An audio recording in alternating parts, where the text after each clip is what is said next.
আমি তাকে জাহান্নামী দেখতে পাচ্ছি। কথা বুঝছেন কিনা? সাহাবী বলেন যে আমি তখন চিন্তা করলাম রাসূলুল্লাহ কথা সত্য, আমি অবশ্যই খুঁজবো কেন সে জাহান্নামী হবে। পর আমি দেখলাম লোকটি আঘাত সহ্য করতে না পেরে আত্মহত্যা করে বসেছে। আর আত্মহত্যা অর্থ নিরাশ হয়ে যাওয়া। আল্লাহ থেকে কেউ নিরাশ হলে সে ব্যক্তি কাফের হয়ে যায়। আল্লাহ থেকে কেউ নিরাশ হলে সে ব্যক্তি কাফের হয়ে যায়। এই ইসলামের জন্য ছিল না। বিপক্ষ দল তারও শত্রু, কমন শত্রু বুঝেন তো? কমন শত্রু বুঝেন তো? আপনারও শত্রু, ওরও শত্রু। আপনার পক্ষ নিয়ে যুদ্ধ করছে, সেই ব্যক্তি কোনো আল্লাহর জন্য যুদ্ধটা করে নাই। আল্লাহর জন্য জিহাদ করেও জিহাদটা আল্লাহর জন্য না হওয়ার কারণে জান দিয়ে ফেলেও সে ব্যক্তি জান্নাতে যেতে পারে না। এই জন্য আপনার ঈমানটার মূল্য কত এটা আপনার বোঝা উচিত। প্রত্যেকটা আমল দুনিয়ার বুকে আপনি করেন, সকাল থেকে শুরু করে রাত্র পর্যন্ত, কাউকে জানানোর জন্য নয়, কাউকে খুশি করার জন্য নয়, ইল্লা ইবতিগা ওয়াজহি রাব্বিল আলা, রব্বুল আলামিনের চেহারা দেখার জন্য। দুনিয়ার বুকে বড় নেয়ামত হচ্ছে আল্লাহকে চেনা। দুনিয়ার বুকে বড় নেয়ামত কি? আল্লাহকে চেনা। আল্লাহকে কেমনে চিনবেন? আল্লাহকে কেমনে চিনবেন? হাসরের মাঠে কিন্তু আল্লাহ আসবেন। হাসরের মাঠে আল্লাহ আসবেন, এসে কি বলবেন? যখন জান্নাতীরা অর্থাৎ ঈমানদাররা শুধু থাকবে, তাদের সাথে মুনাফিকরাও থাকবে, আমলি মুনাফিক বা মুনাফিকরাও থাকবে। ঈমানদাররা ছাড়া আর সবাইকে আল্লাহ তাআলা হাসরের মাঠ থেকে বলবেন যে যারা ইবাদত করতো তার পিছে পিছে জাহান্নামে চলে যাও। প্রত্যেকের জন্য একটা উপাস্য বানিয়ে দেবে, এটার পিছে হাঁটতে হাঁটতে সে জাহান্নামে চলে যাবে। বাকি থাকবে শুধু ঈমানদাররা। এমন সময় আল্লাহ তাআলা হাসরের মাঠে এসে বলবেন আমি তোমাদের রব, আমি তোমাদের রব। তখন ঈমানদাররা বলবো, আমরা যদি ঈমানদার হয়ে থাকি, হাসরের মাঠে আমরা বলবো আমাদের রবকে আমরা চিনবো। বলে কি না, কি আলামত? বলে আলামত রয়েছে। তিনি তার পিণ্ডলে উন্মুক্ত করবেন, পায়ের গোছা উন্মুক্ত করবেন। পায়ের গোছা উন্মুক্ত করলে আমরা তার সেই গোছার কারণে সিজদা করব। ইয়াউমা ইউকশাফু আন সাকিন ওয়া ইউদআউনা ইলা সুজুদি ফালা ইস্তাতিউন। আল্লাহ তাআলা সেদিন তার পায়ের গোছা উন্মুক্ত করে বলবেন তোমরা তো সবাই আসো এখানে। দেখেন তখনও কিন্তু মুনাফিকরা রয়ে গেছে ভিতরে ভিতরে। আল্লাহ তাআলা বলবেন যে সব কি ঈমানদার? বলে সব ঈমানদার, মানে লুকোচুরি করতেছে আল্লাহর সাথে। আল্লাহ করবেন কি বলবেন? তাহলে দেখো ঈমানদার যদি হয়ে থাকো একটু সেজদা করে দেখাও তো আমাকে। দুনিয়ার বুকে তোমরা তো আমাকে সেজদা করেছিলে। ঈমানদাররা সেজদা করতে পারবে যারা দুনিয়ার বুকে এমন আমল করেছে আল্লাহর জন্য করে নাই, কাউকে খুশি করার জন্য করেছে, অথবা দুনিয়ার কোনো কিছু পাওয়ার জন্য করেছে। সেই ব্যক্তি পিঠ রাসূলুল্লাহ সাল্লাল্লাহু আলাইহি ওয়াসাল্লাম বলেছেন সে গরুর শিংয়ের মতো শক্ত হয়ে যাবে। গরুর শিং বাঁকা করা যায়? ভেঙে যায়। এরকম শক্ত হয়ে যাবে পিঠ, সে কখনো বাঁকা করতে পারবে না। এই সময় আল্লাহ তাআলা বলবেন যে জান্নাতে যাও, তোমরা যেহেতু সিজদা করতে জান্নাতের দিকে যাও, যাওয়ার পথে পড়বে ফুলসিরাত। ফুলসিরাত পার হয়ে জান্নাতে যেতে হবে। এই ফুলসিরাতের নিচে হচ্ছে জাহান্নাম। এই জাহান্নামের এই আগুন পাড়ি দিয়ে আপনাকে জান্নাতে যেতে হবে। আল্লাহ তাআলা বলেছেন কোরআনে কারীমে ওয়া ইম মিনকুম ইল্লা ওয়ারিদুহা কানা আলা রাব্বিকা হাতমান মাকদিয়া। প্রত্যেককে তোমাদেরকে উপর দিয়ে যেতে হবে, আগুন পাড়ি দিয়ে জান্নাতে যেতে হবে। আগুন পাড়ি দিয়ে জান্নাতে যেতে হলে সেখানে আপনার ঈমান লাগবে, আমল লাগবে। মুনাফিকরা ডাকতে থাকবে, মুনাফিকরা বলবে, কি বলবে? আনজুরুনা, দাঁড়াও না ভাই, দাঁড়াও না ভাই, দুনিয়ার বুকে তো একসাথে ছিলাম, একটু দাঁড়াও, দাঁড়াও, একটু দাঁড়াও। আনজুরুনা নাকতাবিস মিন নূরিকুম, তোমাদের নূর থেকে কিছু নিয়ে আমরা পার হইতে চাই। নূর কেন দরকার হবে? জাহান্নাম অন্ধকার। জাহান্নামের উপর যে সেতুটা আছে এটা অন্ধকার। সেতুটা কত বড়? হ্যাঁ, পদ্মা সেতুর মতো, যমুনা সেতুর মতো। কিরকম? চুলের মতো মিহি, আর ইস্পাতের চেয়েও বেশি ধারালো, হীরার চেয়েও বেশি ধারালো বলে এটাকে। এইটা পার হতে হবে। এটা কিন্তু কিভাবে পার হবে? রাসূল সাল্লাল্লাহু আলাইহি ওয়াসাল্লাম বলেছেন কেউ পার হবে বিদ্যুতের গতিতে, আলোর গতিতে, কেউ পার হবে ঘোড়ায় চড়ার মতো দ্রুত গতিতে চলে যাবে। ঈমানদাররা পার পেয়ে যাবে। যারা কষ্টকর দুনিয়াকে গুনার আমল করেছে এরা হাত পা কেটে কেটে কেউ কেউ কোন রকমে পার হবে, ছিঁড়ে গেছে শরীর, তারপরেও পার হইতে পারছে, আলহামদুলিল্লাহ। পার হইলে আর ভয় নাই। পার হইলে শুধু আটকে যাবে এক জায়গাতে, সেটা হচ্ছে কান্তরা। কান্তরা হচ্ছে পার হওয়ার পরে ছোট পোল, সেখানে আটকাবে। ঈমানদাররা পরস্পরের মধ্যে একে অপরের মধ্যে যে হিংসা বিদ্বেষ ছিল, কাউকে কিছু বলে নাই, তোমারে দেখতে পারি না, ওরে দেখতে পারি না, ও কেমনে চলে, ও কেমনে চলে, এই হিংসা বিদ্বেষটা দূর করে দিবে ওখানে। যতক্ষণ এইটা দূর না হচ্ছে জান্নাতে যাওয়ার সুযোগ কারো করবে না। কারণ জান্নাতে কোনো হিংসা বিদ্বেষের জায়গা নয়, জান্নাত হচ্ছে শান্তির জায়গা। ইখওয়ানান আলা সুরুরিল মুতাকাবিলিন, ভাই ভাই হবে, খাটের উপরে বসে একে অপরে গল্প করবে। সাহাবায়ে কেরাম রাদিয়াল্লাহু আলাইহিম আজমাইন, তাদের মধ্যে আবু বকর, ওমর, ওসমান, আলী, মুআবিয়া রাদিয়াল্লাহু আনহু সবাই কিন্তু এরকম সামনাসামনি থাকবে, সুন্দর জায়গাতে অবস্থান করবে।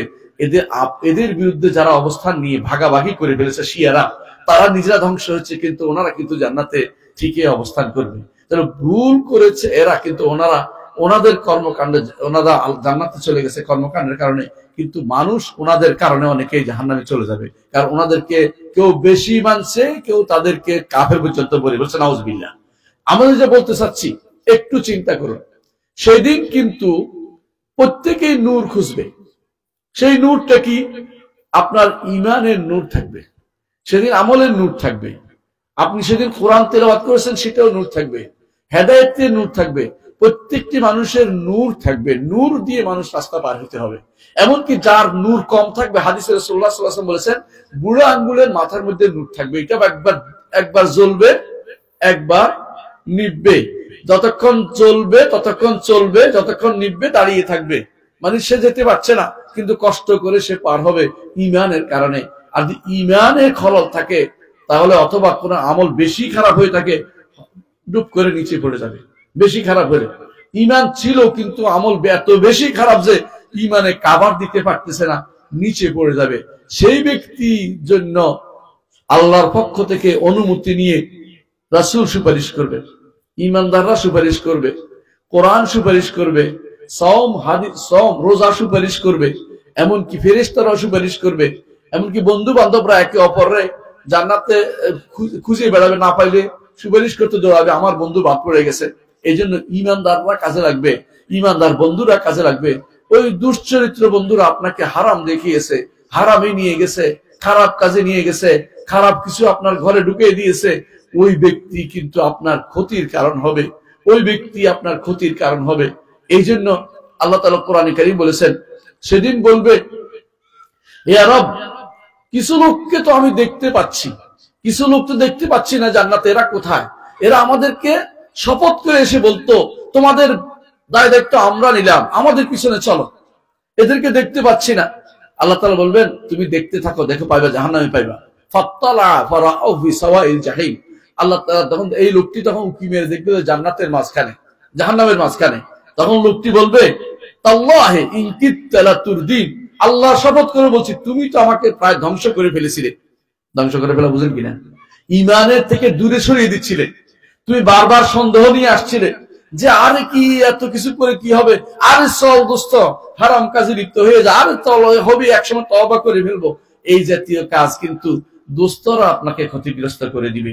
এই জন্য অবশ্যই ঈমানদার চিন্তা করবে যে আমার দ্বারা এমন কোন কাজ যেন না হয় যা আখিরাতে আমার বিপদের কারণ হয়ে যায়, আমার বন্ধুকে যেন আমি বিপদে না ফেলে দেই, কারণ যে কোনো সময় এই আমল আমার জন্য বিপদের কারণ হতে পারে। এই জন্য আল্লাহ তাআলা বলছেন কুল হাল নুনাব্বিউকুম বিল আখসারিনা আমালা আল্লাযিনা দাল্লা সাইয়ুহুম ফিল হায়াতিদ দুনিয়া, দুনিয়ার জীবনে যা দৌড়াচ্ছে, এত কিছু করেছে, বিরাট বিরাট বিল্ডিং করেছে, দেশের সম্পদ চুরি করে বিদেশে নিয়ে গেছে, বিশাল কিছু করছে, কত চায় কত পায় সব নিয়ে গেছে, এত কি ভোগ করতে পারে? এত ভোগ করতে পারে না, কেউ এত ভোগ করতে পারে না যত চুরি করছে। কিছুদিন আগেও যা চুরি হয়েছে আপনারা শুনেছেন, আমরা কিছু বলতে চাচ্ছি না, কারণ আমরা ওই দলের মানুষ না, দলীয় বেজালে নাই, কিন্তু বলতে চাচ্ছি এটাই যে চোর তো চোরে, সে যে দলের হোক চোর, চুরি ডাকাতি করে দেশের সম্পদ যেভাবে নষ্ট করেছে, এইটা কি মনে করেন যে সে সবটা ভোগ করতে পারছে? অনেকে আছে বিদেশে পাচার করছে, আর আনতেও পারবে না, খাইতেও পারে না, ওই সুইস ব্যাংকে যেগুলো রাখছে ওরা কিন্তু ফেরতও দিবে না। অর্থাৎ সে চোখের যে ক্ষুধা, চোখের ক্ষুধা মিটাইতে পারে নাই। দুনিয়ার বুকে অনেকেই চোখের ক্ষুধা মিটায়। আপনার একতলা বাড়ি হয়েছে, 2 তলা লাগবে, পাশের আইলা জমির পাশের জমিটা যদি না নেই তো আমার শান্তি হচ্ছে না, কারণ এখানে আমার একটা বড় কিছু একটা দেখতে বড় দেখা যাবে, জমিনটা বড় হবে। এই যে চোখের ক্ষুধার কারণে এই বাম হাতে ডান হাতে সম্পদ কামাই করে হালাল হারামের তোয়াক্কা না করে যা কিছু করছেন, এগুলি কি আমল না? প্রাণান্ত চেষ্টা করেছেন, দিনের ভাত রাতে খাইছেন, রাতের ভাত কোন দিন সকালে খাইছেন, বিকেলে খাইছেন, দৌড়াদৌড়ি করছেন, একবার বাড়ি গেছেন, একবার বাজারে গেছেন, একবার এটা দৌড়েছেন, ওটা দৌড়েছেন। কেন ভাই এত কিছু করছেন? শুধুমাত্র সম্পদ লাভের জন্য। এই দৌড়টা যদি কোনো হইতো আল্লাহর সন্তুষ্টির জন্য, আল্লাহ তাআলা বলেন ওয়ালা সাউফা ইয়ারদা, আল্লাহ অবশ্যই একে সন্তুষ্ট করে দিবেন। আল্লাহু আকবার। সন্তুষ্ট হবেন কি করে?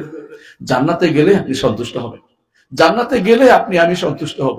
কোনো কিছু আপনার অভাব অপ্রাপ্তি থাকবে না। দুনিয়াতে সবচেয়ে বেশি নেয়ামত যে পেয়েছে তাকে জাহান্নামে ডুবিয়ে দিয়ে বলা হবে, বলা হবে যে তুমি কি কোনোদিন কোন নেয়ামত পেয়েছো? সে বলছে লা ইয়া রব, হাদিসের কথা বলতেছি। তখন সে বলবে যে লা ইয়া রব, কোনোদিন পাই নাই, কোনোদিন কোন নেয়ামত আমি পাই নাই। আর দুনিয়াতে সবচেয়ে আবআসু খালকিল্লাহ, আল্লাহর সবচেয়ে যেই আল্লাহর ওই সৃষ্টিটা, যে সৃষ্টি শুধুমাত্র কোন রকমের জান নিয়ে টিকে ছিল, অসুস্থ ছিল, প্যারালাইজ ছিল, পা ভাঙ্গা ছিল, ওই ছিল, কষ্টের শেষ নাই তার। অনেকে বলতো যে এই কেন জীবিত আছে, আল্লাহ তারে এত কষ্ট কেন দিচ্ছে? কিন্তু ঈমান তার আছে এবং সে কোনোদিন আল্লাহর বিরুদ্ধে কথা বলে নাই, শরীয়তের বিরুদ্ধে কথা বলে নাই, আল্লাহর ইসলামের বিরুদ্ধে কথা বলে নাই, রাসূলের বিরুদ্ধে কথা বলে নাই। ভালোবাসায় পূর্ণ ছিল তিনটা জিনিস, আল্লাহ তাআলা, আল্লাহ তাআলা এবং তার রাসূল এবং দ্বীন। এই তিনটা জিনিসকে ভালোবাসছে সেই ব্যক্তি সেদিন যদি দুনিয়ার বুকে এত কষ্ট করার পরেও যদি এই তিনটে নিয়ে কবরে গেছে, সেদিন আল্লাহ তাআলা তাকে, হাদিসে আছে রাসূলুল্লাহ সাল্লাল্লাহু আলাইহি ওয়াসাল্লাম বলেছেন, জান্নাতে ঢুকানোর পরে তাকে বলা হবে, জান্নাতে ঢুকানোর পরে বলা হবে যে তুমি কি কোনোদিন কষ্ট দেখেছ? সে বলছে লা ইয়া রব, কোনো কষ্ট কোনোদিন দেখিনি। কি খবর? আল্লাহু আকবার। জান্নাতে যেতে চান তো, তাই না? জান্নাতে গেলে কষ্ট থাকবে? থাকবে না। তাহলে কি করতে হবে? এমন আমল করতে হবে যা কোনোদিন নষ্ট হয় না। আমল নষ্ট হয়, আমল নষ্ট হয়। আমল কেমন নষ্ট হয়? ঈমান এনেছেন, কিন্তু ধরেন কোন মাজারে একটা টাকা দিয়েছেন, আপনার আমল আছে? আপনার কি হজ আছে? আপনার সালাত আছে? হজ যাকাত কিচ্ছু না, সব শেষ। শুধু একটা টাকা দিয়েছেন তাও।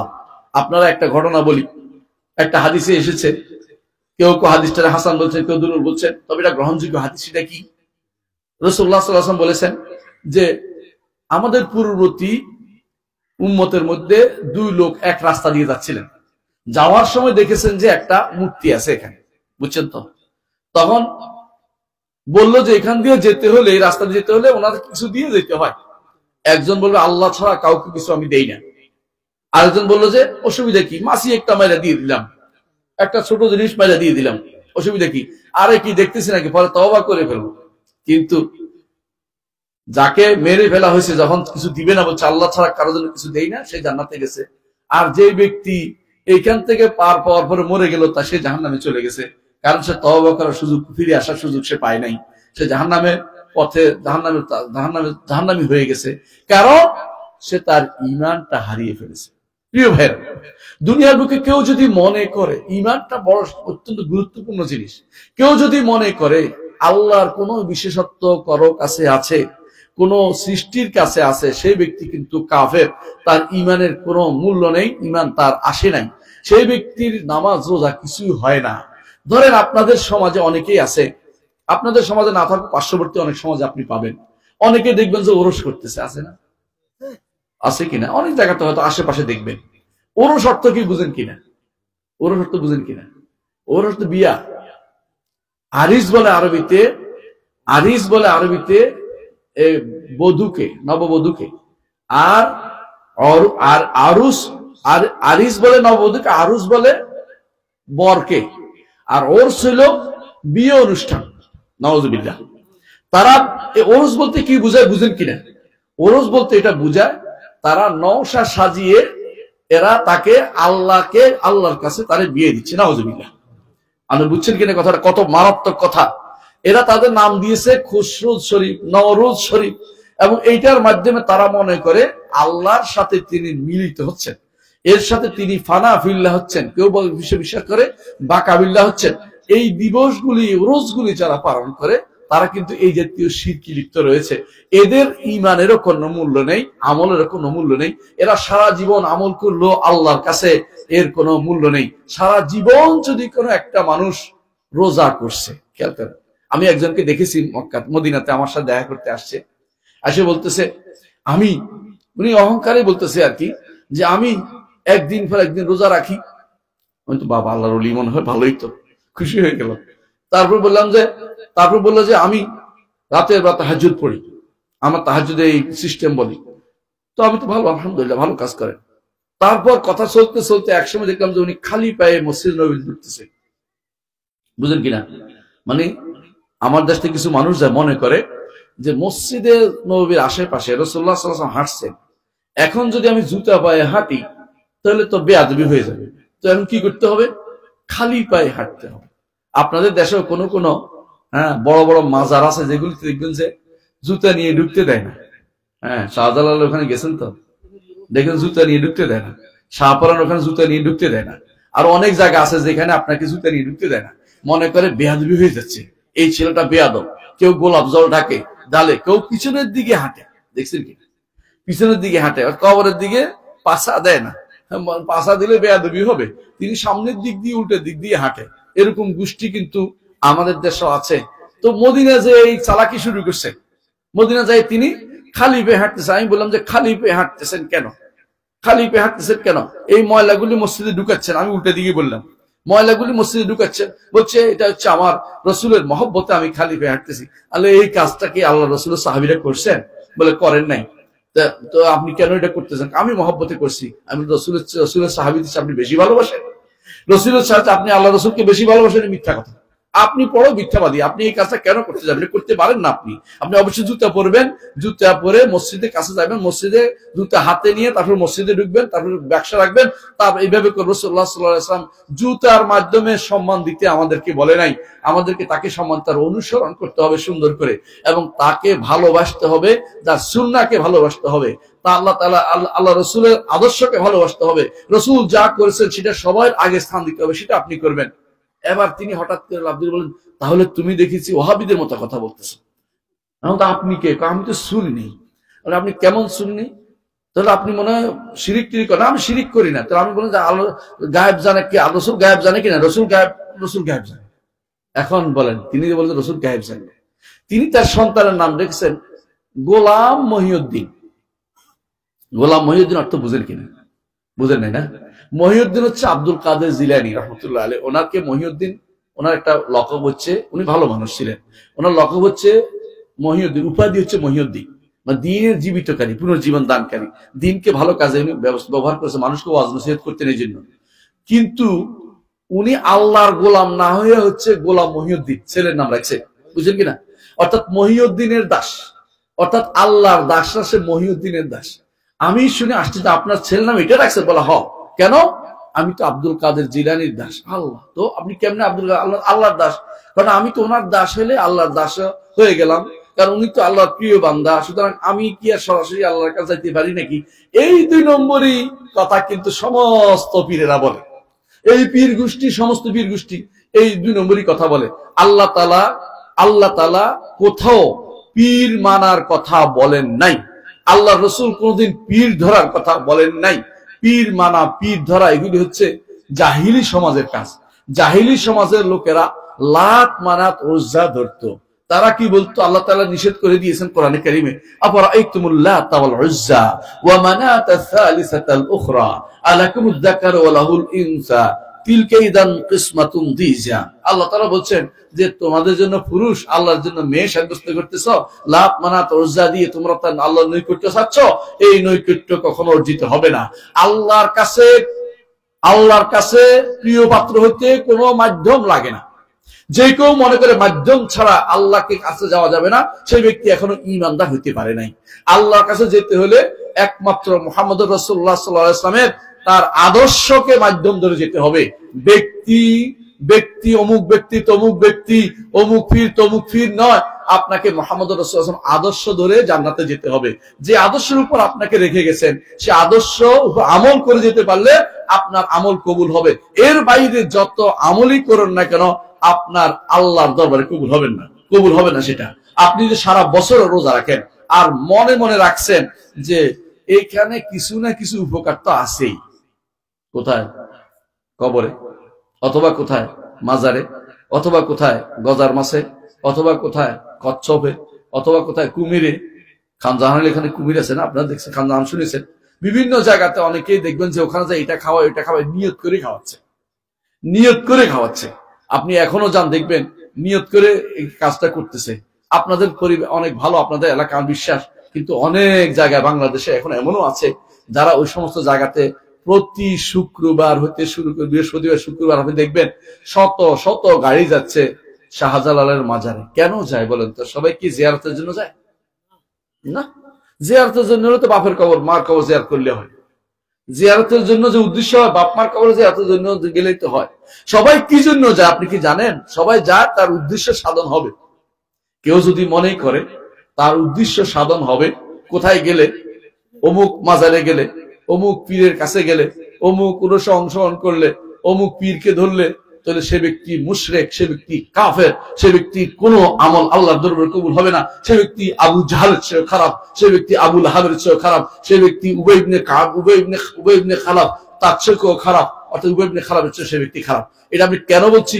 কারণ তারা, এই ব্যক্তিরা, তারা যেটা করতো সেটা অন্তত তারা এটা বলতো ভালো মন্দের মালিক হচ্ছে আল্লাহ, এরা শুধু সুপারিশ করবে, এটা বলতো লাত মানাত উজ্জা। আর এই ব্যক্তি ভালো মন্দ খুঁজতে গেছে কবরের কাছে, কবরওয়ালা নিজে বিপদে আছে, আর এই ব্যক্তি কবরের কাছে খুঁজতে গেছে। এই ব্যক্তির মতো দুর্ভাগা আল্লাহর দুনিয়াতে আর কেউ নেই। সুতরাং আমল করে লাভ হচ্ছে না। এই কষ্ট করে খুদ পিপাসা দিয়ে আপনি কষ্ট করছেন, কিন্তু একটু সামান্য একটু আপনার শিরিক আছে, সামান্য একটু কুফরি হয়েছে, আপনার আমল আল্লাহর দরবারে গ্রহণযোগ্য হচ্ছে না। এই জন্য আল্লাহ তাআলা কোরআনে কারীমে বলেছেন যে এরা হচ্ছে আমল করে ক্ষতিগ্রস্ত। এরপর আল্লাহ বলছেন উলাইকাল্লাযীনা কাফারু বিআয়াতি রাব্বিহিম ওয়া লিকাইহি, এরাই সেই সম্প্রদায় যারা আল্লাহর আয়াতের সাথে কুফরি করেছে। আল্লাহর আয়াত বুঝেন কিনা? আল্লাহ তাআলার আয়াত হচ্ছে নিদর্শন। আল্লাহ নিদর্শনগুলি কোরআনও আল্লাহ নিদর্শন, আবার প্রাকৃতিক নিদর্শন, উভয়ের সাথে কুফরি করছে। আল্লাহ তাআলা কোরআনে কারীমে বারবার বলেছেন যে ওয়া ইয়ামসাসকাল্লাহু বিদুররিন ফালা কাশিফা লা, যদি কোনো আপনার কোনো ক্ষতি হয়, এ থেকে আপনাকে মুক্তি দিতে পারে একমাত্র আল্লাহ, আর কেউ আপনাকে এই ক্ষতি থেকে মুক্তি দিতে পারে না। আপনি যদি অন্যের কারো কাছে যান, তাহলে আপনাকে মনে করতে হবে যে আপনি ওর কাছে আশা করছেন যে সে আপনার কোনো উপকার করে দিবে। আল্লাহর নবীকে আল্লাহ বলতেছেন যে আপনি যদি ক্ষতিগ্রস্ত হন, ক্ষতি থেকে মুক্তি একমাত্র আল্লাহই দিতে পারে, আর কেউ আপনাকে কোনোদিন এই ক্ষতি থেকে মুক্তি দিতে পারে না। আবার তিনি ঘোষণা করতে বলেছেন কুলিন্নী লা আমলিকু লাকুম দাররান ওয়ালা রাশাদা, হে নবী আপনি বলে দিন আমি তোমাদের জন্য ভালো কিংবা মন্দ কোনো কিছু করার ক্ষমতা রাখি না। মুহাম্মদুর রাসূলুল্লাহ সাল্লাল্লাহু আলাইহি ওয়াসাল্লাম আপনাকে বাঁচিয়ে দিবে এই আশায় যদি আপনি রাসূলের কবরের কাছে যান, অথবা দূর থেকে বলেন ইয়া রাসূলুল্লাহ আমার জন্য এই ব্যবস্থাটা করে দিন, অথবা আল্লাহর কাছে বলে দিন, আপনি চাইলেন রাসূলের কাছে, এটাও শিরকে পরিণত হয়ে যাবে। কারণ আপনি রাসূলের কাছে চাচ্ছেন, রাসূলের কাছে চাইতে পারবেন না। সুপারিশ কার কাছে চাইবেন? আল্লাহর কাছে। কারণ সুপারিশের মালিক কে? আল্লাহ। তিনি আপনাকে সুপারিশ, রাসূলকে সুপারিশ করার কথা মনে করিয়ে দিবেন যে এই লোকের জন্য তুমি সুপারিশ করো, এই লোকে আপনার সুপারিশ আমার কাছে চাইছে, আপনার কাছে চাই নাই, তখন আপনি উপকৃত হবেন। কিন্তু যদি রাসূলের কাছে সুপারিশ চেয়ে বসেন দুনিয়ার বুকে থাকতে, তাহলে আপনি কিন্তু চিরস্থায়ী জাহান্নামী হয়ে যাবেন। কারণ সুপারিশ আল্লাহ মালিক, আল্লাহ যেটার মালিক অন্যের কাছে সেটা চাওয়া যায় না। ভালো মন্দের মালিক যেমন আল্লাহ, সুপারিশের মালিকও তিনি। আপনার সন্তান দেওয়ার মালিক কে? আল্লাহ। আপনার সম্পদ দেওয়ার মালিক কে? আল্লাহ। চাকরি দেওয়ার মালিক কে? আল্লাহ। আপনাকে সুস্থ করার মালিক কে? আল্লাহ। আপনাকে যদি কেউ মনে করে যে ছেলেকে মেয়ে, মেয়েকে ছেলে অমুক হুজুরে বা অমুক পীরে বানাইতে পারে, সে ব্যক্তি ঈমানদার থাকতে পারবে না, সে ব্যক্তি কাফের হয়ে মরবে। যদি না তওবা করে ফিরে আসে, সে ব্যক্তি কাফের হিসেবে মারা যাবে। এই জন্য আল্লাহ তাআলা বলছেন তাদের জীবনের সমস্ত আমল বরবাদ হয়ে গেছে। আল্লাহ তাআলা এরপর বলছেন যালিকা জাযাউহুম জাহান্নাম, তাদের পরিণাম হচ্ছে জাহান্নাম। কেন? তারা হচ্ছে হাবিতাত আমালুহুম, তাদের আমল বিনষ্ট হয়ে গেছে। ফালা নুকিমু লাহুম ইয়াউমাল কিয়ামাতি ওয়াজনা, তাদের কোনো ওজন হবে না। এখানে দুইটা অর্থ আছে। একটা হচ্ছে দুনিয়ার বুকে আপনি বলেন না যে এই লোকের কথার কোনো মূল্যই নেই, বুঝছেন কিনা? অর্থাৎ আল্লাহ তাআলা যে ব্যক্তি শিরিক করে তার কোনো কিছুর মূল্য আল্লাহ রাখবেন না, না আমলের মূল্য, না তার কাজের মূল্য, তার ব্যক্তির মূল্য, না আমল নামার মূল্য, কোনো মূল্য হবে না। কারণ আল্লাহ তো অন্য আয়াতে বলেছেন ওয়া কাদিমনা ইলা মা আমিলু মিন আমালিন ফাজআলনাহু হাবা'আম মানসুরা, যে সমস্ত আমল তারা করেছে সেগুলিতে অগ্রসর, এগুলিকে বিক্ষিপ্ত ধূলিকণায় রূপান্তরিত দিব আমি, সেগুলিকে আল্লাহ তাআলা উড়িয়ে দিবেন, সেগুলির কোনো অস্তিত্ব খুঁজে পাওয়া যাবে না। কারণ ওয়াল্লাযীনা কাফারু আ'মালুহুম কারামাদিন ইশতাদ্দাত বিহির রিহু ফি ইয়াউমিন আসিফ, যারা কাফের হয়ে মারা যাবে তাদের আমলগুলি থাকবে, কিন্তু আমলগুলি কিরকম হবে, যেন একটা ঝঞ্ঝা বায়ু যেদিন হয়, অর্থাৎ যেদিন ধরেন কাল বৈশাখীর বাতাস আসছে, সেদিন আপনি কি করলেন, বালু কতগুলি হাতে নিয়ে বসে থাকলেন, কিছুক্ষণ পরে দেখবেন যে একটাও বালু হাতে নাই, কারণ সবগুলি উড়ে চলে গেছে, কারণ হাত থেকে বালু একটাও অবশিষ্ট নাই। আল্লাহ তাআলা সে উদাহরণ দিয়েছেন, যারা আমল করেছে, অনেকগুলো শিরিক করেছে, আমল করেছে, হাতে নিয়ে মনে করছে বিশাল কিছু পেয়ে যাচ্ছে, সেদিন সেখানে কিছুই খুঁজে পাবে না, সবকিছু তাদের চলে যাবে, কারণ তারা এই আমল সংরক্ষণ করতে পারেনি। এর বিপরীতে যারা আমল করবে তাদের আমল 3টা বার ওজন হবে, 3বার ওজন হবে, বুঝেন কিনা? নেক আমলটা ওজন হবে, আমলকারীও ওজন হবে, আমল নামা ওজন হবে। আল্লাহু আকবার। যে কোনো ভাবে আপনাকে আল্লাহ তাআলা পার করার চেষ্টা করবেন, যে নেক আমল করেছে, ঈমান ঠিক রাখছে, নেক আমল করেছে, এই জন্য তার আমলটার ওজন হবে, এর দলিল কোরআনে কারীমে আছে, ফামান ইয়ামাল মিসকালা যাররাতিন খায়রান ইয়ারা ওয়া মান ইয়ামাল মিসকালা যাররাতিন শাররান ইয়ারা। আল্লাহ তাআলা বলেন, ফামান সাকুলাত মাওয়াজিনুহু ফাহুয়া ফি আইশাতির রাদিয়া ওয়া মান খাফফাত মাওয়াজিনুহু ফাউম্মুহু হাওিয়া ওয়া মা আদরাকা মা হিয়া নারুন হামিয়া। যদি আমল নামা যদি ভারী হয়, আমলও ভারী হয়, আবার আমল নামাও ভারী হবে। এই যে প্রথমে আপনার হাদিস শুনাইছিলাম, একটা কার্ড আমল নামা ভারী হয়েছে না, অনেক ভারী হয়েছে। আবার দেখেন ব্যক্তিও ওজন হবে, এর একটা ঘটনা বলি। একদিন আব্দুল্লাহ ইবনে মাসউদ রাদিয়াল্লাহু আনহু তিনি গাছে উঠছে, কি জন্য উঠছে, একটা মিসওয়াক কাটবে, রাসূলের জন্য, সবার জন্য মিসওয়াক কাটবে, এই জন্য উঠছে। তখন বাতাস এসে তাকে এইভাবে একবার ফেলে এদিকে, একবার এলে ফেলে এদিকে, তো সাহাবায়ে কেরামরা কয়েকজন হাসিয়ে দিলেন, বলে হাসছো কেন? বলছে ইয়া রাসূলুল্লাহ, তার পা গুলি কত চিকন দেখা যাচ্ছে, এই জন্য, মানে একেবারেই চিকনা পা ছিল, উনি খুবই হালকা পাতলা মানুষ ছিলেন। তো রাসূলুল্লাহ সাল্লাল্লাহু আলাইহি ওয়াসাল্লাম বললেন, এই দুটি মিজানের পাল্লাতে উহুদ পাহাড়ের চেয়ে বেশি ভারী হবে। আল্লাহু আকবার। বুঝছেন কিনা? এই তাহলে বোঝা গেল মানুষ ওজন হবে। আর এর বিপরীতে যে ব্যক্তি শিরিক করবে, কুফরি করবে, নেফাকি করবে, তার আমলও ওজন হবে না, আমল নামাও হবে না, এবং তার কোনো কিছুই আল্লাহর দরবারে গ্রহণযোগ্য হবে না, ব্যক্তিরও কোনো ওজন হবে না। এই জন্য আল্লাহ তাআলা বলছেন, ফালা নুকিমু লাহুম ইয়াউমাল কিয়ামাতি ওয়াজনা, তার জন্য কোনো ওজনই হবে না, ব্যক্তিরও ওজন হবে না, আমল নামারও কোনো ওজন হবে না। তাহলে কি করতে হবে? আল্লাহ তাআলা এরপর আয়াতে বলতেছেন এরা কি জন্য এই কাজ করেছে, যালকা জাযাউহুম জাহান্নামু বিমা কাফারু, এই জন্য তাদের সমস্যা হয়েছে, তারা কাফের হয়েছে। কি হয়েছে? কুফরি করেছে। কুফরি যেন না হয়ে যায় এটা খেয়াল রাখতে হবে। তাহলে কি জন্য হয়েছে? ওয়াত্তাখাযু আয়াতি ওয়া রুসুলি হুজুয়া, তারা আমার আয়াতগুলো, কোরআন আয়াত, আল্লাহর কোরআনে যে সমস্ত নিদর্শন এসেছে, আল্লাহর কোরআনে যে সমস্ত নির্দেশ এসেছে, সেগুলিকে তারা আমল হিসেবে গ্রহণ করে নাই, তারা ঠাট্টা মশকারি করে চলে গেছে। এর মধ্যে আল্লাহ রাসূল সাল্লাল্লাহু আলাইহি ওয়াসাল্লাম যা নিয়ে এসেছেন সব কি মানছেন আপনি? অনেক কিছুই মানতে পারেন নাই, কিন্তু ঠাট্টাও করবেন না। গুনাহ করেছেন, গুনার প্রবণতা অন্তরে থাকুক, আপনি ঈমানদার। একজন মানুষ যদি কোনো, ধরেন রোজা ভাঙছে, কথার কথা রোজা ভাঙছে, সে গুনার কাজ না এটা, কি যদি বেপরোয়া হয়ে যান তো ঈমান হারা হয়ে যান। যদি মনে করেন যে আল্লাহ আমি কেন গুনাহটা ভাঙলাম, অন্তরের ভিতরে অন্তর কি আছে, দিকি ঈমান আছে, আপনি মনে করছেন কেন এটা করতে গেলাম, আফসোস আছে, আপনি ঈমানদার। আর যখন আফসোস আপনার অন্তরে নাই, কেন করব, আবার বেপরোয়া হয়ে যাবেন, আল্লাহর দিন এখন চলে না, তোমরা বেশি বাড়াবাড়ি করতেছ, এই নারীদেরকে ঘর থেকে বের করব, আমরা নারীদেরকে কর্মে নিয়োগ করব, আমরা এই বিদায় এটা করব, ওইটা করব, আমরা তুমি কয়দিনের আমরা? মরে গেলে তুমিও, তোমার উঠে যাবে চামড়া, তোমার কিছুই থাকবে না, তুমি মরে একেবারে গলে যাবা, মাটির সাথে মিশে যাবা। তুমি কত বাগাড়ম্বর করতেছো দুনিয়ার বুকে, কত লাফাচ্ছ, অথচ তুমি মরে গেলে সব শেষ হয়ে যাবে।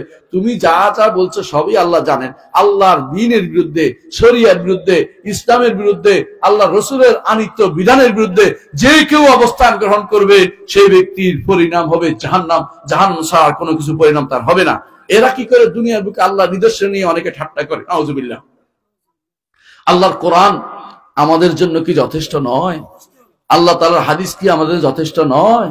কিন্তু কিছু মানুষ আছে এগুলি যথেষ্ট মনে করে না, তাদের কাছে অমুকের তন্ত্র তমুকের তন্ত্র, অমুকের নীতি তমুকের নীতি, তমুকেরটা বেশি ভালো লাগে। তারা মনে করছে অমুক তমুক আপনাকে বাঁচাবে। হাসরের মাঠে কেউ আসবে না, হাসরের মাঠে কেউ বাঁচাতে আসবে না, হাসরের মাঠে কেউ জাহাজ নিয়ে আসবে না, হাসরের মাঠে নিয়ে কেউ উড়োজাহাজ নিয়ে আসবে না। আজকে অনেকেই ওয়াজ করে বেড়ায় হাসরের মাঠে জাহাজ নিয়ে আসবে, মিথ্যা কথা। ওই ব্যক্তির কোনো খবর থাকবে না। এই পীরগুলো বেশিরভাগই হচ্ছে, এরা হচ্ছে মহাজন টাইপের মানুষ। এরা বিনা পুঁজির ব্যবসায় নেমেছে। এরা এই মানুষের ঈমান হারা করছে, ঈমান নিয়ে সিনেমিনি খেলছে। যে কেউ আল্লাহর বান্দাদেরকে এইভাবে বিভ্রান্ত করে দিন থেকে দূরে সরিয়ে দিচ্ছে। আল্লাহ তাআলা কোরআনে কারীম বলেছেন, ওয়ালা ইয়াহমিলুন্না আসকালান ওয়া আসকালাম মা আসকালিহিম, তারা নিজের বোঝা বহন করবে, আরো অনেক বোঝা বহন করবে যেগুলি তারা নিজেরা নষ্ট করেছে, না বুঝে অন্যদের ঈমান নষ্ট করেছে, সেগুলির বোঝাও তারা বহন করবে। আল্লাহ তাআলা কোরআনে কারীমে উল্লেখ করেছেন যে সেদিন যারা একে অপর অনুসরণ করে জাহান্নামে গেছে, আল্লাহ রাসূল অনুসরণ করে নাই, আল্লাহর অনুসরণ করে নাই। ও কোথায় আব্রাহাম লিঙ্কন অনুসরণ করেছে, কোথায় কোন ওই লেনিনের অনুসরণ করেছে, স্টালিনের অনুসরণ করেছে, কোন শয়তানের অনুসরণ করেছে, কোথাকার কোন এই মাও শতকের অনুসরণ করেছে। এই মানুষগুলো, এই অনুসারীরা ওদের থেকে সেদিন বলবে, আমাদের থেকে আমরাই বিপদে আছি, তোমার অনুসরণের কোনো দায়িত্ব নিব না। তখন ওরা বলবে, কেন তোমরা তো তখন আসতে বলতে যে আমরা দায়িত্ব নিব, তোমরা তখন আসে বলতে আমরা দায়িত্ব নেব, এখন দায়িত্ব নেবে বলছে না কেন? বলে আল্লাহ তাআলা ইন্নাল্লাহ কাদ হাকামা বাইনাল ইবাদ, আল্লাহ বান্দাদের মধ্যে ফয়সালা করে দিয়েছেন, এখন জাহান্নাম ছাড়া আমাদের কোনো গতি নাই, তোমাদের চিন্তা তোমরা করো। সেদিন ইস্তাবাররা আল্লাযীনা তুবিউ মিনাল্লাযীনা তাবাউ ওয়া রাআউল আযাব, আল্লাহ তাআলা বলেন যেদিন অনুসারীরা অনুসরণকৃত ব্যক্তি থেকে আলাদা হয়ে যাবে। অনুসারী যারা অনুসরণ করছে তারা শুনতেছে আমাদের কথা অনুসরণ করতে আমরা এখন চাইছি না, তোমরা দূরে সরে যাও। এমনকি শয়তানও সেদিন আপনাদের থেকে সম্পূর্ণ বিমুক্ত ঘোষণা করবে। আল্লাহ তাআলা বলছেন, ওয়াকালা শাইতানু লাম্মা কুদিয়াল আমর ইন্নাল্লাহা ওয়াদাকুম ওয়াদাল হাক্কি ওয়া ওয়া'আদতুকুম ফাআখলাফতুকুম وما كان لي إلا أن دعوتكم فاستجبتم لي فلا تلوموني ولوموا أنفسكم ما أنا بمصرخكم وما أنتم بمصرخي إني كفرت بما أشركتموني من قبل। কি করবেন? এটা কিন্তু আয়াতের মধ্যে বলে দিয়েছে আল্লাহ তাআলা। শয়তান কি করবে জানেন? এখন তো সুন্দর সুন্দর কথা দিয়ে আপনাকে আমাকে ভুলিয়ে বিভ্রান্ত করছে। সেদিন সে কি বলবে? যখন জান্নাতীরা জান্নাতে চলে যাবে, জাহান্নামীরা জাহান্নামে যাবে, এমন সময় সে ডেকে বলবে, আমাকে জাহান্নামের মাঝখানে একটু কথা বলার সুযোগ দেওয়া হোক। সে কথা বলবে সেদিন।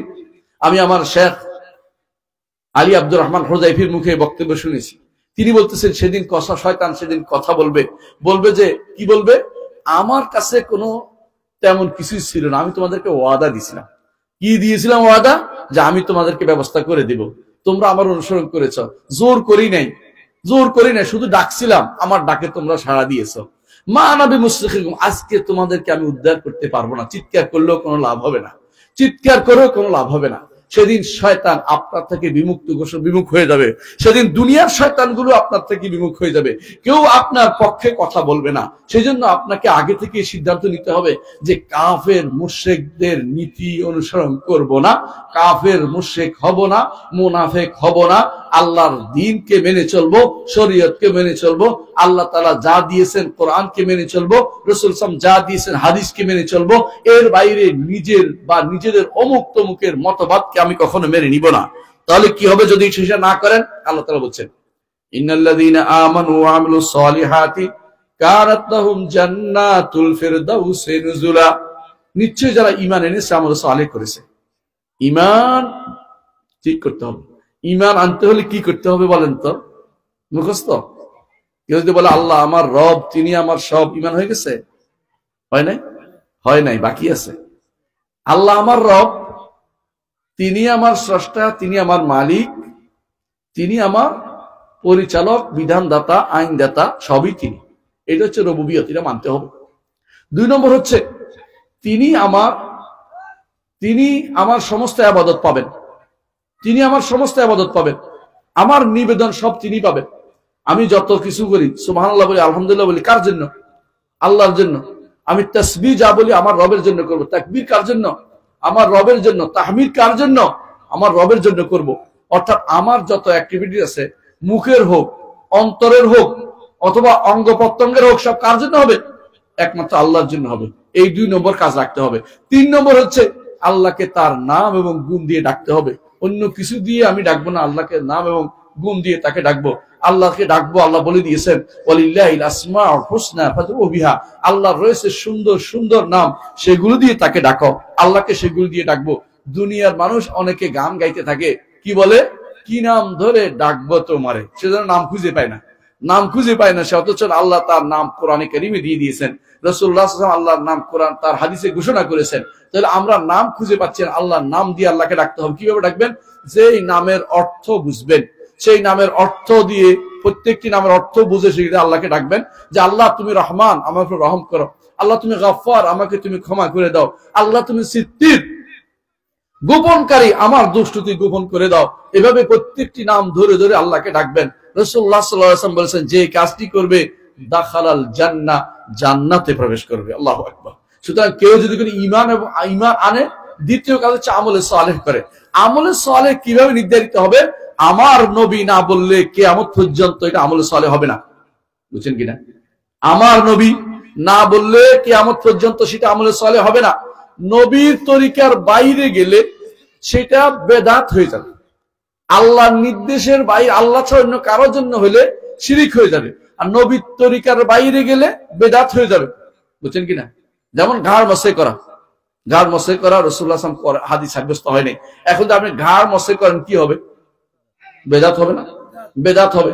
ধরেন আরো একটু সুন্দর করে বলি, আরো বুঝিয়ে বলি, আপনাকে 33 বার 36 বার পড়তে বলা হয়েছে না?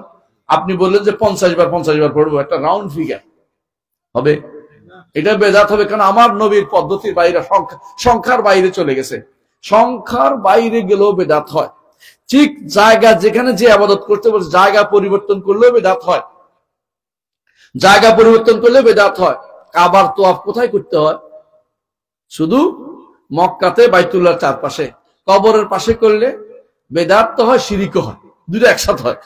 কারণ ইবাদত অন্যের জন্য করা হচ্ছে, এই জন্য সেখানে কখনো কোনো বেদাত শিরিকে পরিণত হয়ে যায়, উপরের দিকে উঠে যায়। কিন্তু প্রথমে বেদাত হবে, শুরু হবে কি জন্য? যেটা এটা নতুন আবিষ্কার। আল্লাহ এইখানে জায়গাটা নির্ধারিত হতে হবে। সময়ের জায়গা তো সময়েও কিন্তু বেদাত হয়। সময় বুঝছেন? যেই সময়ে যেটা, সেই সময় সেটা করতে হয়। আজকে যদি কোনো আরাফার মাঠে যাই দোয়া করতে থাকি, জায়েজ হবে না? কেন? আরাফার মাঠে দোয়া করতে হবে 9 তারিখ সূর্য পশ্চিম দিগন্তে হেলার পর থেকে আরাফার রুকু থাকতে হবে। আমি যদি এখন যাই আরাফার মাঠে বসে বসে কান্নাকাটি করে, কাজ হবে না, এখানে বেদাত হবে।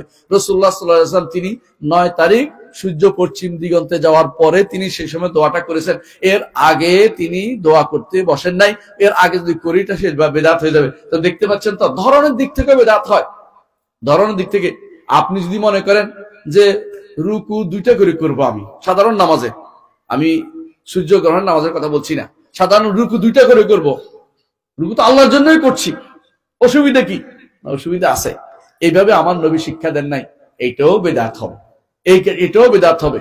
আপনি যদি মনে করেন শুধু এটা নয়, প্রকরণ, যে আমি গরুর বদলে একটা উট এনে, গরুর বদলে একটা ঘোড়া এনে আমি কোরবানি দিব, জায়েজ হবে না? ঘোড়া দিয়ে কোরবানি দেওয়া যায় না। বুঝতে পারছে কথাটা? আর ছাগলের মধ্যে একটা হরিণ এনে দিব, হরিণ তো আরো দামি, দামি জিনিস দিয়ে দিচ্ছি, কোরবানি হবে? কোরবানি হবে? কোরবানি হবে না। তাহলে বুঝতে পারছেন যে প্রকার বদলে গেলেও হয় না, ধরন বদলে গেলেও হয় না, সময় বদলে গেলেও হয় না, সংখ্যা বদলে গেলেও হয় না, এমন কি আপনার এই জায়গা বদল করলেও হয় না। তাহলে আপনার রাসূলুল্লাহ সাল্লাল্লাহু আলাইহি ওয়াসাল্লাম অনুসরণের ক্ষেত্রে এই জিনিসগুলো সব আপনার খেয়াল রাখতে হবে, নইলে আপনার আমলটা সালেহ নেক আমল হবে না, নেক আমলগুলি বরবাদ হয়ে যাবে। এই জন্য আমল, যদি নেক আমল নিয়ত করলে হয় না, আপনাকে দেখতে হবে পুঙ্খানুপুঙ্খ আমার নবী এইভাবে কাজটা করেছেন কিনা, এই সময়ে করেছেন কিনা, এই সংখ্যায় করেছেন কিনা, এই পদ্ধতিতে করেছেন কিনা, এই জিনিস দিয়ে করেছেন কিনা, আমার নবী তিনি এই কাজগুলি এই জিনিস দিয়ে করছেন কিনা। এটা যতক্ষণ পর্যন্ত আপনার আমার যদি নির্ধারিত না হয়, সেই পর্যন্ত আপনার জন্য সেটা বেদাতে পরিণত হবে। এটা আল্লাহর দরবারে সেটা কবুল হবে না, এটা সুন্নাহ আমল হবে না, এটা গ্রহণযোগ্য আমল হবে না, এটা বেদাতি আমল হবে। এই বেদাতি আমলও আপনার আমল নামায় থাকবে না। এই বেদাতি আমলও আপনার কষ্ট করেছেন, কিন্তু আল্লাহ তাআলা বলছেন কোরআনে কারীমে, আমিলাতুন নাসিবা, তাসলা নারান হামিয়া। আমল করছে, আমল করতে করতে পিঠ বাঁকা করে ফেলেছে, কিন্তু কোথায় যাবে? তাসলা নারান হামিয়া, আগুন, আগুনে যাবে, জাহান্নামে যাবে। হামিয়া, গরম আগুনে সে ঢুকবে, কারণ সে বেদাত করেছে। বেদাত করে কেউ সওয়াবের আশা করতে পারে না, আল্লাহর দরবারে সেটা কবুল হয় না। এই জন্য সালফে সালিন একটা কথা বলতেন, যখনই কোনো আমল করবেন দুইটা জিনিস খেয়াল করবেন, একটা হচ্ছে কার জন্য করছি, আর 2 নম্বর হচ্ছে কিভাবে করছি। কার জন্য করছি? আল্লাহর জন্য। কিভাবে করছি? নবীর তরিকায়। এর বাইরে কোনো আমল করলে গ্রহণযোগ্য হবে না। সারা জীবন আমল করলো, নবীর তরিকার বাইরে আমল করলে সেটা গ্রহণযোগ্য হবে না। রাসূল বলেছেন, সাল্লু কামা রাআইতুমুনি উসাল্লি, আমি যেভাবে সালাত আদায় করেছি সেভাবে সালাত আদায় করো। আপনি বলবেন যে অমুক হুজুরকে যেমনি দেখছি আমি সেমনি করব, আপনার এটা তো কবুল হবে না। রসুলের অনুসরণ করার কারণে তিনি আলেম হোসেন, আপনি রসুলের অনুসরণ না করে তাকে অনুসরণ করতে তো রসুল বলেন নাই। হ্যাঁ, আল্লাহ তাআলা কি বলেছেন? মা আতাকুম রাসূলু ফাখুযুহু ওয়া মা নাহাকুম আনহু ফান্তাহু, যা রাসূল দিয়েছেন সেটা গ্রহণ করো, যা রাসূল যেটা থেকে নিষেধ করেছে সেটা পরিত্যাগ করো। আর আপনি রাসূলের কথা না শুনে অন্য কাউকে রাসূলের উপর যে প্রাধান্য দিয়ে দেন, আপনার এই আমল আল্লাহর দরবারে কবুল হবে না। আপনি হ্যাঁ যদি বলেন যে রাসূলটা করেছেন, আপনার কাছে মনে হচ্ছে রাসূল করেছেন এই জন্য আপনি সেটা আমল করছেন, তখন হ্যাঁ আপনি যতটুকু আপনার ইজতিহাদে কুলাইছে আপনি পার পেয়ে যাবেন। কিন্তু যদি আপনি জানেন যে রাসূলের কথার বাইরে গেছে, আপনার এই সালাত আল্লাহর দরবারে কবুল হবে না, এই যাকাত আল্লাহ নিবেন না, এই সওম আল্লাহ নিবেন না, এই হজের কোনো কিছু আল্লাহর দরবারে কবুল হবে না। প্রিয় ভাইরা, মনে রাখবেন, এই যে ধরেন হাসরের এই যে আরাফার মাঠে, আরাফার না মিনার মাঠে, মিনা থেকে দেখেন যখন একজন মানুষ রওনা হয় মুজদালিফা থেকে, তখন কি করে? কয়টা পাথর নেয়? হ্যাঁ, আপনারা কয়টা নেন? 7টা নেওয়া নিয়ম, সুন্নত। রাসূলুল্লাহ সাল্লাল্লাহু আলাইহি ওয়াসাল্লাম কিন্তু 7টার অধিক আনেন নাই। অনেকে দেখবেন যে আরাফার মাঠ থেকে যখন মুজদালিফা গেছে, তিনি পাথর কুড়াচ্ছে নামাজ বাদ দিয়া। এটা রাসূলুল্লাহ আদর্শ না। রাসূলুল্লাহ সাল্লাল্লাহু আলাইহি ওয়াসাল্লাম ফজরের পরে 7টা পাথর নিয়েছেন, বলেছেন যে ফদল আমার জন্য 7টা, অর্থাৎ ফজল ইবনে আব্বাস কি বলছেন, আমার জন্য 7টা পাথর নিয়ে আসো। এই 7টা পাথর নিয়ে তারপর তিনি বলেছেন এইগুলি শুধুমাত্র এই ছোট এইরকম হতে হবে, এর চেয়ে বড় হইতে পারবে না। হ্যাঁ, আপনি কি করেন? ছাতা লাঠি বড় একটা, যত বড় পারি। হায় রে, হ্যাঁ, পাকিস্তানিরা কি বলে জানেন? বলে তুমনে মুঝে দুনিয়াকে সবচেয়ে বড় বখ বানায় দিয়া, সেটা বলে শয়তানের মারতেছে মনে করে, বুঝছেন তো? লাঠি মারে, জুতা মারে, এইটা মারে, ওইটা মারে। সে তো নিয়ত তো ভালো, কি শয়তান মারতেছে। হ্যাঁ, এই নিয়ত করলে কি কবুল হবে? এই পাথর যদি একটু বেশি মারে এটা গুনাহ হবে, কারণ রাসূল বলেছেন ইয়াকুমুল গুলু, ওই সময় বলেছেন সাবধান তোমরা বাড়াবাড়ি করবে না। এইটুকু, এই ছোট যেগুলি ছাগলের ইয়ার মতো, পায়খানার মতো ছোট দাঁত নাদি যেটাকে বলে, বুটের মতো, যেগুলি বুটের ছোট, এইটুকু শুধুমাত্র মারতে বলেছেন। আর এত বড় বড় মারলে অথবা লাঠি মারলে অথবা জুতা মারলে আপনার এটা কিন্তু মারা হয় নাই, মারা হয় নাই। জুতা মারলে লাঠি মারলে মারা হয় নাই, কারণ পাথর মারতে বলেছে, পাথর কুচি, ছোট ছোট পাথর মারতে বলেছে। তাহলে আপনি বড় করলেও হচ্ছে না, আবার যদি অন্যটা দেন তাও হচ্ছে না। আমার নবী যেটা বলছেন সেটাই করতে হবে, এখানে কোনো পরিবর্তন গ্রহণযোগ্য হচ্ছে না। আপনার ইবাদতের মধ্যে দেখা যাচ্ছে নবীকে না মানলে, নবীর কোনো কিছু আদর্শে ভুল হলে সেটা গ্রহণযোগ্য হচ্ছে না। ঠিক আকীদাতেও একই জিনিস, ঈমানেও একই জিনিস, যে ঈমান আল্লাহর জন্য হচ্ছে কিনা কাজটা প্রথমে দেখবেন, দ্বিতীয়ত দেখবেন যে নবীর তরিকা হচ্ছে কিনা। দুই জিনিস যতক্ষণ পর্যন্ত ঠিক না করবেন, আপনার জীবনের কোনো মূল্য নেই, আপনার আমলের কোনো মূল্য নেই, আপনি আখিরাতে ক্ষতিগ্রস্ত অন্তর্ভুক্ত হবেন, যেটা আল্লাহ তাআলা কোরআনে কারীমে এখানে বলেছেন যে সেই ব্যক্তি সফল কাম হইতে পারবে না। এর বিপরীতে যে ব্যক্তি ঈমান ও আমল সালেহ করবে সেই ব্যক্তি সফল কাম হবে। কানাত লাহুম জান্নাতুল ফিরদাউস নুজুলা, প্যারাডাইস, সবচেয়ে উপরের জান্নাত, সবচেয়ে মধ্যম জান্নাত। সেটা কোনটা? ফেরদাউস, মধ্যম জান্নাত। বুঝেন কিনা? অর্থাৎ মাঝখানে যে কোনো জিনিস মাঝখানে একটা সুন্দর হয়, আশেপাশে কিছু চেয়ে মাঝখানে একটা মধ্যমণি বলে, মানুষ বলে মধ্যমণি। ঠিক রাসূলুল্লাহ সাল্লাল্লাহু আলাইহি ওয়াসাল্লাম বলেছেন তোমরা যখন আল্লাহর কাছে চাইবে তখন ফেরদাউস চাইবে, কারণ ফাইনাহু আলাল জান্নাহ ওয়া ওয়াসাতুল জান্নাহ, সবচেয়ে উত্তম জান্নাহ এবং সবচেয়ে উপরের জান্নাহ হচ্ছে কি? জান্নাতুল ফেরদাউস। জান্নাতুল ফেরদাউসের উপরে কি বলতে পারবেন কেউ? জান্নাতুল ফেরদাউসের উপরে কি? আরশুর রহমান, রহমানের আরশ, বুঝছেন তো? এমনকি জান্নাতুল ফেরদাউস এবং আল্লাহ তাআলার কে দেখার মাঝে শুধু বাকি থাকবে, হাদিসে আছে রেদাউল কিবরিয়া, আল্লাহ তাআলার অহংকারের চাদরের কারণে অহংকারের চাদর এই কারণে শুধুমাত্র দেখতে পাবে না, যখন আল্লাহ ইচ্ছা করবেন সেদিন জান্নাতে আমার জান্নাতীদেরকে আমি দেখা দেব, সেদিন তিনি তার সেই চাদর যখন তিনি অবমুক্ত করবেন, দূরে সরাবেন, আপনাকে দেখা দিবেন। আপনার জন্য আখিরাতের সর্বোচ্চ নেয়ামত হবে আল্লাহকে দেখা। আল্লাহকে দেখা, আল্লাহু আকবার, আল্লাহকে দেখা হচ্ছে সবচেয়ে বড় নেয়ামত হবে। জান্নাতে যত নেয়ামত পেয়েছেন এর চেয়ে সবচেয়ে বড় নেয়ামত হবে আল্লাহকে দেখা। মুহাম্মদুর রাসূলুল্লাহ সাল্লাল্লাহু আলাইহি ওয়াসাল্লাম বলেছেন, জান্নাতে যখন জান্নাতীরা যাবে, জাহান্নামীরা জাহান্নামে ঢুকে যাবে, আল্লাহ তাআলা তখন জান্নাতীদের ডেকে বলবেন, ইয়া আহলাল জান্নাহ, হে জান্নাতীরা, আলা আযীদুকুম, তোমাদের কি বাড়িয়ে দিব না? জান্নাতীরা যখন বলবে, আলাম তুবাইয়িদু উজুহানা, আপনি কি আমাদের চেহারা শুভ্র করে দেননি? আলাম তুদখিলনাল জান্নাহ, আপনি কি আমাদেরকে জান্নাতে প্রবেশ করাননি? আপনি কি আমাদেরকে জাহান্নাম থেকে মুক্তি দেননি? আর কি বাড়িয়ে দিবেন? মাথার ভিতরে কিছু আসছে না, মন যা চায় তা পাচ্ছেন। মন যা চায় বুঝেন কিনা? আপনি মনে মনে ভাবছেন যে যদি কক্সবাজার যাইতে পারতাম, এখন মনে করেন না, পয়সা নাই, যাইতে পারতেছি না, একটু ঘুরে গাড়ি আসতাম, কক্সবাজার যাওয়া লাগবে না, কক্সবাজার আপনার কাছে চলে আসবে। এটা হলো জান্নাতে। জান্নাতে গেলে আপনার মন চাইবে যেটা, সেটা সঙ্গে সঙ্গে হয়ে যাবে। আপনি চাইবেন এটা হোক, এটা চলে আসবে। এমনকি কেউ যদি সেখানে বলে যে আমার বাগান বাড়ি এত বড় হোক, তা হবে। এক একটা গাছ হবে যার নিচে কত বছর সফর করতে পারবে? 100 বছর। 100 বছর আপনি বাঁচেনও না, এত লম্বা ছায়ায় আপনি সফর করতে, ভ্রমণ করতে পারবেন। সেই জান্নাতে আপনি ঢুকবেন। এই জান্নাতে এত কিছু পাওয়ার পরেও আপনার অপ্রাপ্তি আপনার মাথায় আসবে না, কি বাকি আছে। তখন আল্লাহ তাআলা মনে করিয়ে দিবেন, কি মনে করিয়ে দিবেন? যে আমার কাছে একটা বাড়তি জিনিস আছে। তখন তিনি তার চেহারা মুবারক আমাদেরকে দেখাবেন। আল্লাহ তাআলা আমাদেরকে যেন সেই চেহারা দেখে, আল্লাহুম্মা আমিন। চেহারা দেখে আমরা যে আনন্দ পাবো, আর কোন নেয়ামতে এর চেয়ে বড় আনন্দ আমরা আর পাবো না। আমাদের চেহারা শুভ্র হয়ে যাবে, সেদিন আরো সুন্দর হয়ে যাবে আল্লাহ তাআলাকে দেখার কারণে। আল্লাহ তাআলাকে দেখা হচ্ছে সবচেয়ে বড় নেয়ামত। আল্লাহ তাআলা কোরআনে বলছেন, ওয়ালাদাইনা মাজিদ, আমার কাছে বাড়তি আছে। সেই বাড়তি হচ্ছে আল্লাহ রাব্বুল আলামিনকে দেখা। জান্নাতে সবচেয়ে বড় নেয়ামত হচ্ছে আখিরাতে আল্লাহকে দেখা। দুনিয়াতে সবচেয়ে বড় নেয়ামত হচ্ছে আল্লাহর উপর ঈমান রাখা, আল্লাহকে চেনা, আল্লাহকে যথাযথভাবে চিনা। দুনিয়ার মানুষ বিশেষ করে মুসলিমদের মধ্যে একটা বিশাল গোষ্ঠী, তারা এখনো আল্লাহকে চিনতে পারেনি।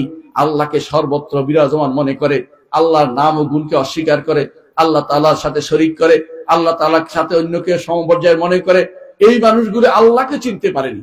আল্লাহকে যে দুনিয়াতে চিনতে পারেনি, আখিরাতে আল্লাহর দিদার তার নসিব হবে না, আল্লাহকে দেখতে পারবে না, সর্বোচ্চ নেয়ামত সে লাভ করতে পারবে না। প্রিয় ভাইরা, এজন্য সর্বোচ্চ নেয়ামত পেতে হলে যদি জান্নাতের সর্বোচ্চ জায়গায় যেতে হবে, সেটা কি?